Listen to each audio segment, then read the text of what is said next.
আসসালামু আলাইকুম ওয়া রাহমাতুল্লাহ।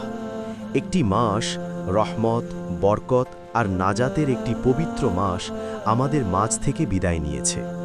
রমজান চলে গেছে, কিন্তু আমাদের মনে একটি বড় প্রশ্ন রেখে গেছে, এরপর কি? রমজানের এই দীর্ঘ এক মাসে আমরা যে সুন্দর রুটিন তৈরি করেছিলাম, যে পবিত্রতা অর্জন করেছিলাম, তা কি ঈদের চাঁদের সাথেই হারিয়ে যাবে, নাকি বাকি 11টি মাস আমরা এই শিক্ষাকে ধারণ করে বাঁচব? আজকের আলোচনায় আমরা জানব কিভাবে রমজানের সেই সোনালী অভ্যাসগুলো সারা বছর ধরে রাখা যায়। প্রথমত, সালাতের ধারাবাহিকতা রক্ষা করুন। রমজান মাসে আমরা সবাই 5 ওয়াক্ত নামাজ জামাতের সাথে পড়ার সর্বোচ্চ চেষ্টা করেছি। তারাবিহ পড়েছি, তাহাজ্জুদে দাঁড়িয়ে চোখের পানি ফেলেছি। রমজান শেষ মানেই কিন্তু নামাজের ছুটি নয়। আল্লাহ শুধু রমজানের রব নন, তিনি বাকি 11 মাসেরও রব। তাই নিজের সাথে আজই প্রতিজ্ঞা করুন, যেভাবেই হোক 5 ওয়াক্ত ফরজ নামাজ কোনোভাবেই ছাড়া যাবে না।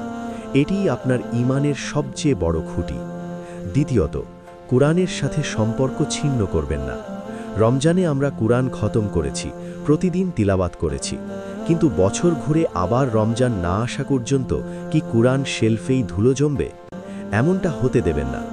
প্রতিদিন অন্তত 1 পৃষ্ঠা বা 5টি আয়াত হলেও অর্থসহ পড়ার অভ্যাস করুন। কুরআনের সাথে প্রতিদিনের এই ছোট্ট সংযোগ আপনার জীবনকে আলোকিত করে রাখবে। তৃতীয়ত, সংযম ও ধৈর্যের চর্চা অব্যাহত রাখুন। রোজার মূল শিক্ষাই ছিল তাকওয়া বা আল্লাহ ভীতি অর্জন করা এবং নিজেকে নিয়ন্ত্রণ করা। আমরা রাগ সংবরণ করেছি, মিথ্যা বলিনি, গীবত থেকে দূরে থেকেছি। এই নিয়ন্ত্রণ ক্ষমতা নিজের ভেতরে ধরে রাখুন। যখনই কোনো খারাপ কাজের সুযোগ আসবে, নিজেকে স্মরণ করিয়ে দিন, যিনি রমজানে আমাকে দেখছিলেন তিনি এখনও আমাকে দেখছেন। চতুর্থত, নফল ইবাদত ও রোজা চালু রাখুন। রমজানের রোজার পাশাপাশি শাওয়াল মাসের 6টি রোজার কথা রাসূল সাল্লাল্লাহু আলাইহি ওয়াসাল্লাম বিশেষভাবে বলেছেন।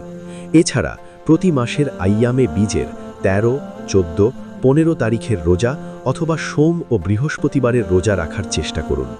এতে করে আত্মশুদ্ধির ধারাটি সারা বছর অব্যাহত থাকবে। পঞ্চমত, ক্ষুদ্র হলেও নিয়মিত সাদাকা করুন। রমজানে আমরা উদার হস্তে দান করেছি, এই দানের হাত যেন সংকুচিত না হয়।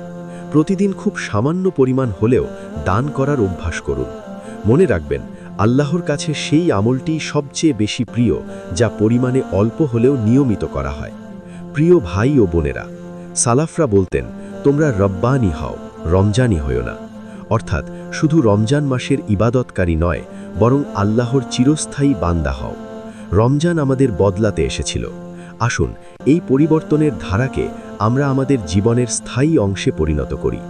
আল্লাহ আমাদের সবাইকে রমজানের শিক্ষা বাকি 11 মাস ধরে রাখার তৌফিক দান করুন। আমিন।